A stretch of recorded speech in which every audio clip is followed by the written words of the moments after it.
In recent decades, the risk of large-scale conflict in Europe has diminished.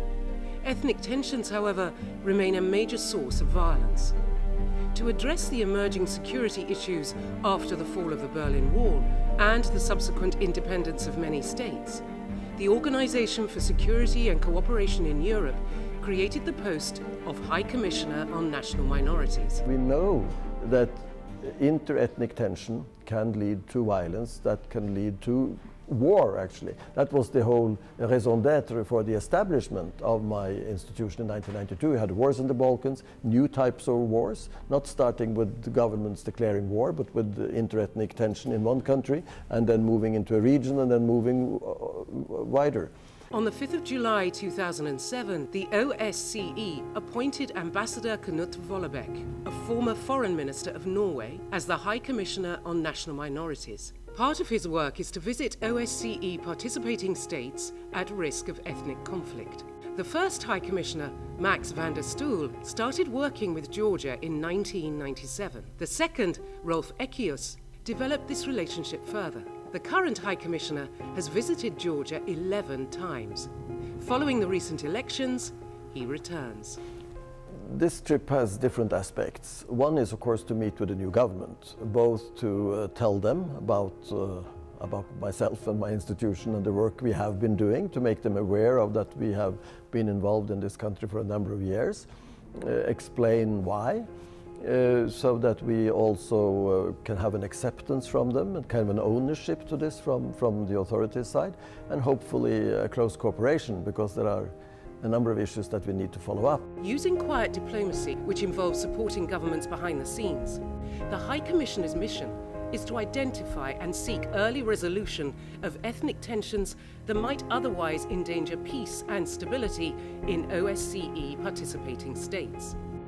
I have a mandate for so-called preventive diplomacy because it says quite clearly that I shall try to prevent conflicts. Conflicts happen between communities, not necessarily between nations.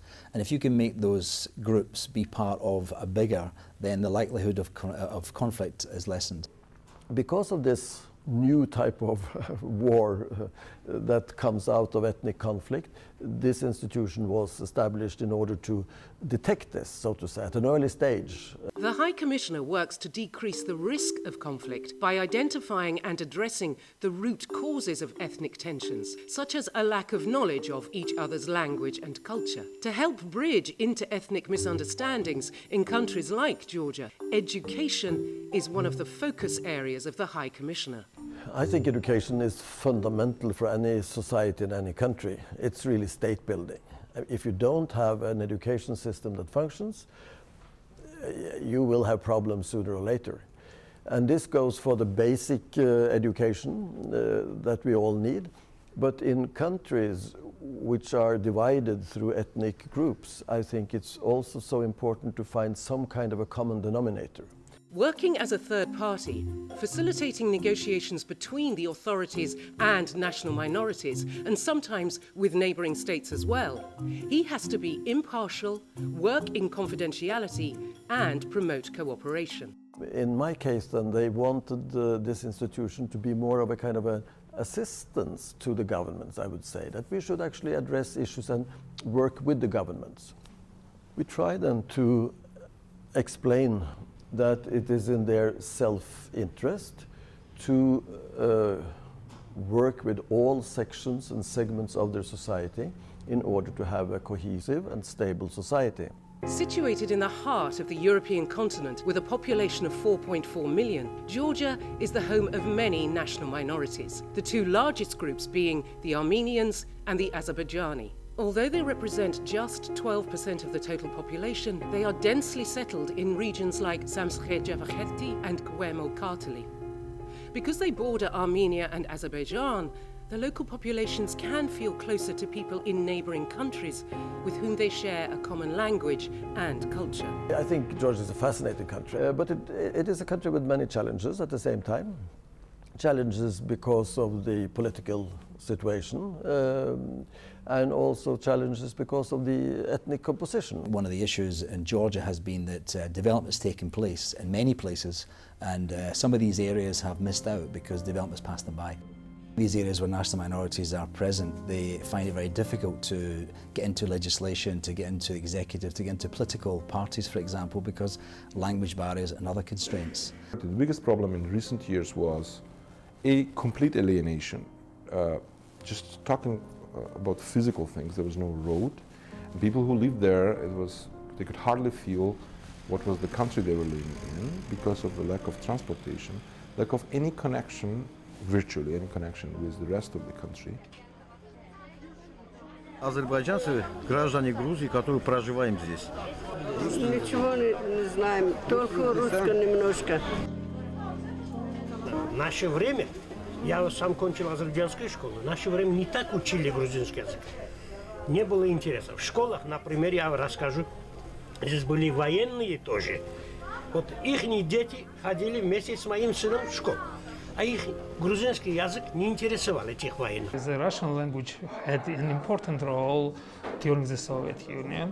In Georgia, for example, it was a language of communication between different nations, and the Georgian language was not taught in non-Georgian regions of Georgia. So after the collapse of Soviet Union and after Georgia gained independence, a new reality came. After the Rose Revolution in 2003, the new government started to reform the education system. A new emphasis on teaching Georgian has had implications for national minorities. Properly and wisely implemented bilingual education will enable them to be integrated in Georgian society and to get quality of education in their native language as well. We are a multilingual and multi-ethnic nation, and we are very keen about maintaining and giving possibilities to everyone. And the highway is the education through which you get a national-wide process. There has been a growing understanding in the government circles that the work that we are doing then with respect to integration and with respect to inclusiveness in society, how to address this through education, through language, through political participation. There is a growing understanding that this is the right path. One of the High Commissioner's main objectives on trips such as this is to see how multilingual education reform is working in schools like this one in Akhaltsike in the Samtskhe-Javakheti region. Since we are in the field of education, it's important to meet with teachers, headmasters, school directors, and I'm very impressed with them. I must say that it's wonderful to see the dedication among a lot of these people. Thank you. Good morning. Good morning. Do you use both languages at the same time? საერთოდ ადრე იყო რომ მთლიანად ერთი გაკვეთილი ქართულად იყო ხოლმე და ერთი გაკვეთილი რუსულ ენაზე ვატარებდი. ახლა 3 საათია უკვე წელს. ხო და ვინაიდან ჩავთვალეთ რომ წიგნებიც ისეა რომ რუსულად და ქართულად არის, ანუ გაკვეთილზე ორივე ენაზე ვსაუბრობ. May I have a look at the book? შეიძლება წიგნიც რო შევხედოთ. კი. წიგნია არის ასევე რვეულები, სადაც ისინი both Russian and Georgian. What do you speak at home then, Monica? შესახში რა ენაზე ლაპარაკობ? რუსულად, სომხურად და ქართულად. Some of the parents think that the future of their kids lies on relations with their mother home country in Armenia or Azerbaijan. So they think that it's better to have one language instruction and to have the quality education in one language instruction. The situation in schools where multilingual education has not yet arrived is completely different. What would you like to do then afterwards? She wants to be a doctor. Where would you like to study to become a doctor? Yerevan. What are you going to do after you finish your school? He wants to study in Yerevan. In Yerevan. It's hard, both for teachers and for students. The challenges with respect, for instance, to state language learning, multilingual education, which is a part of the work that we are undertaking in order to address both the mother tongue of the people so that they can uphold and keep that, and at the same time learn the state language. After meeting ethnic Armenian pupils who hope to continue their studies in the Armenian capital, Yerevan, the High Commissioner meets their parents and teachers. And in order to be a doctor or an a teacher or an engineer or participate in elections, you also need to know Georgian language. Мы не против, чтобы учить грузинский. Я тоже хочу, и все другие. Но мы хотим свой армянский сохранить. They want to По keep крайней the мере, Armenian свой language Yeah. as is possible. Yes. As long as possible. Вот это вот наше, то, что на проблема, которую мы хотим. Բայց մենք ազգությամբ հայ ենք եւ մի քանի ամսում այդ կուրսերում հնարավոր չէ մասնագիտորեն վերացերեն սովորին, որ նույն տասը եւ հայերեն պարապեն, կեսնել վերացերեն։ Լեզու սովորելու համար 5-6 տարի պետք է ամենակիչը։ Իսկ ինչպես կարելի է հետո էլ աշակերտներ ի վիճակի չէ։ Մի տասի ընթացքում հնարավոր չէ երկու լեզու։ There are teachers that feel that they are not qualified.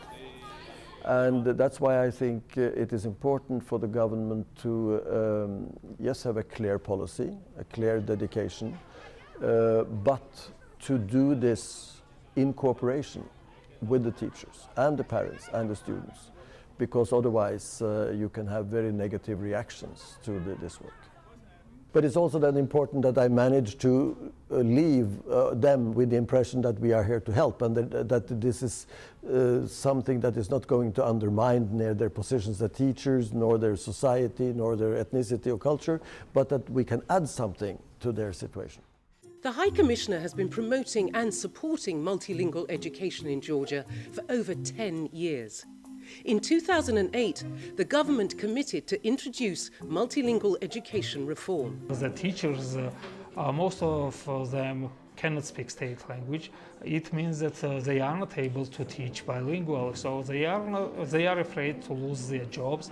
That's why they are against the bilingual education reform. When we are explaining to the teachers that they are able to learn the state language and to teach bilingually, they understand that bilingual education reform is important for the kids, for Armenian and Azerbaijani students, for the Georgian society. They are very positive. Today in Georgia, also those people who have come into government now, they have also been around for a long time, and they have seen the need for more integrated and active minority policy. And from the issues that we've discussed, there are quite a bit of very important and strategic and creative decisions that have to be taken, and they have to be implemented, and all of those decisions very careful. So I'm very interested in continuing this partnership and this kind of relations. I think there's a very positive atmosphere here at the moment, and we try and support that and develop it and continue it. The High Commissioner also set up language houses, where ethnic minorities of any age or profession can learn the state language. The language houses also provide courses for teachers who speak Russian, Armenian or Azerbaijani, so that they can also teach their subjects in Georgian. The High Commissioner carries out projects to provide concrete examples of his policies in action. The aim is to hand over operations to local partners. As such, the language houses have been a success. The Georgian government now runs 8 language houses in Samskhe Javakheti, Koemo-Kartali and Kakheti. I think we have seen over the years a greater and greater understanding of the usefulness of the work that we are doing. I think some of the examples would be the language houses, which at the beginning was maybe something the government was a little bit doubtful about. But we started and we worked and we funded it in the beginning, and now it is taken over by the government. They are in the government budget. It's very rewarding to see that there are positive results, and when you meet people then that have been part of our programs and have been taking part in the different projects, and they come back with very strong statements. აღნიშნო რომ ბოლო წლებში საკმაოდ გაიზარდა ჩვენი იმ სკოლებიდან მოსწავლეების რაოდენობა, რომლებიც შემდეგ უმაღლეს სასწავლებლებში აგრძელებენ სწავლას. თითქმის აქ ყველა არის ის მასწავლებელი, რომელთაც შეუძლიათ ამით აი საკმაოდ ესეთი შთამბეჭდავი შედეგები. I think I have seen a development where also the non-Georgian ethnic groups actually feel closer and closer to Georgia as a country, that they realize that this is our home, regardless of the ethnicity. The High Commissioner's support also extends to pupils beyond the classroom. The Youth Argonauti project helps ethnic minority youths participate in Georgia's society and challenges stereotypes. Students go to study in another region of Georgia, living with Georgian host families. მე სომეხი ვარ და სახში სომხურად ვლაპარაკობ. მე ქართული ვისწავლე პატარობიდან. პატარა რო ვიყავი, მხოლოდ მქონდა ისა სახში იმედის არხი მქონდა ხარტო. და ფილმებს ვუყურებდი, რა ვიცი, ქრონიკას ვუყურებდი. ისე ვისწავლე და მე მივდიოდი სკოლაში, მასწავლებელს ვეკითხებოდი ისა და ეს სიტყვა რას ნიშნავს, მეორე რას ნიშნავს და ისე ვისწავლე. წასული იყო ქუთაისში ქართული სწავლაზე და არ იცოდა ლაპარაკი, მაგრამ არასწორად იცოდა გრამატიკა. და ახლა ძალიან კარგად ლაპარაკობს ქართული ენა, არაუშავს, ხანს მუშაობს. დირექტორია კიდე და ძალიან უხარია. ჩვენი სოფლებიდან სოფელში არ არის ქართულის მასწავლებელი და სხვა სოფლებიდან მოდიან ჩვენთან რომ ქართულს ისწავლიან. ჩვენ მეგი მინდა რომ პროექტი ჩემთვის შანსი იყო და რომ მე იქ ვიყავი, ძალიან დამეკოდი ქართველებს, მათი დახმარებით შევისწავლე ქართული ენა და ეხლასაც მათ ამასთან ერთად ურთიერთობა და ოჯახებით დავახლოვდით.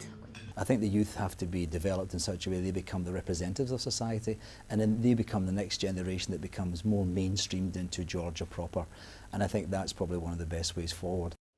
Of the 74 participants between 2008 and 2011, 20 went on to pass the national exams to enter Georgian Higher Education Institute.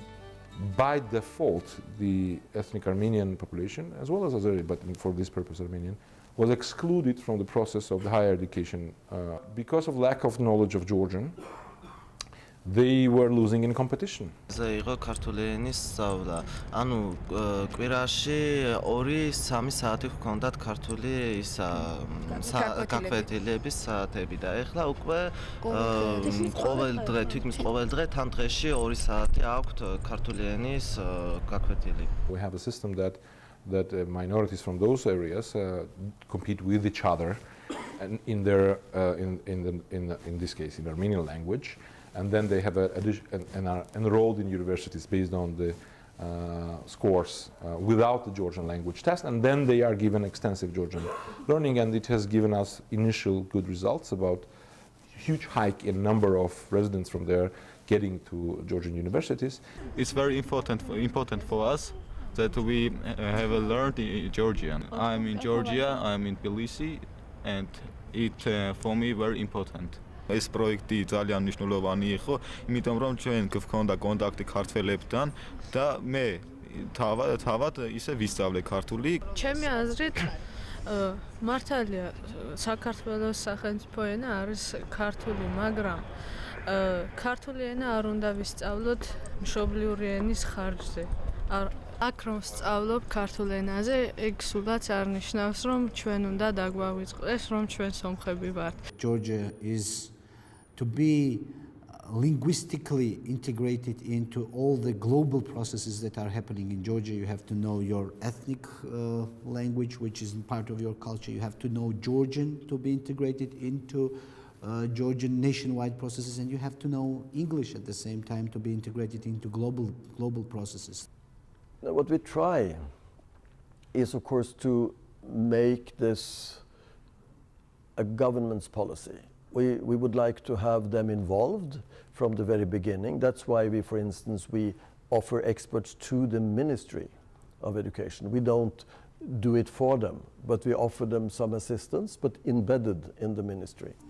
His partners in Georgia include international organisations such as the UN and the European Centre for Minority Issues, as well as local NGOs, such as the Centre for Civic Integration and Inter-Ethnic Relations.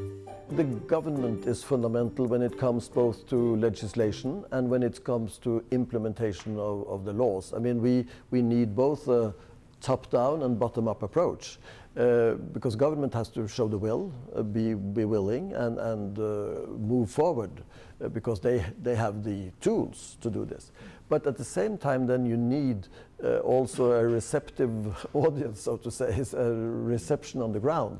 And I think we can help the government in preparing that through experts, through NGOs, through civil society, through different groups and people, that there is an understanding of what this is all about.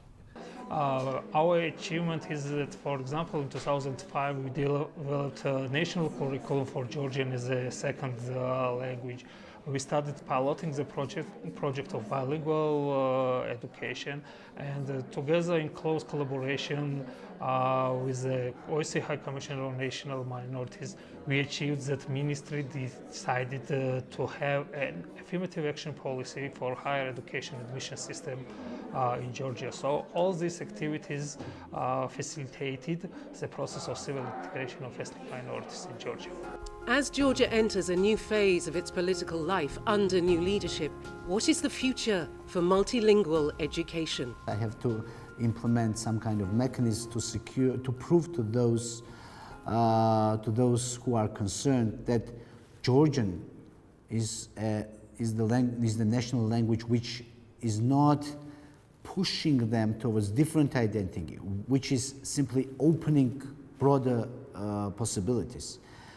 And if I am successful in proving that this is not, that learning Georgian is not a betrayal of their identity, but it's just an opportunity of future, it's just opening their future possibilities, I think my job will be effective. First of all, the policy should be sustainable. We should have a long-term strategy how to implement bilingual education reform and to know what we are achieving after the 10 years and what to do to achieve these goals. Well, I think maybe more incentives given to teachers to go there, for example. I think more, more support given in terms of technology. I think the idea of bringing internet there and making it maybe sort of beyond Georgia, making people see the outside world in a different way. I think those are very obvious things that you can do. It takes a long time for those to have a result, though. But I think what you have to do is maybe create some champions within the youth and give them the opportunity to lead the new generation and bring them forward. No, I hope that this work will continue, that there is understanding of the importance from the government side that Georgia is a country, a multi-ethnic country, and all citizens, regardless of ethnicity, belong to this country. They have certain fundamental rights which should be upheld, and they should be given opportunities to fully participate. That is the basis for this. And if these two movements move forward together, the government's responsibility and understanding and the minorities or the different ethnic groups' desire and will and opportunities, then I think that this country has a bright future.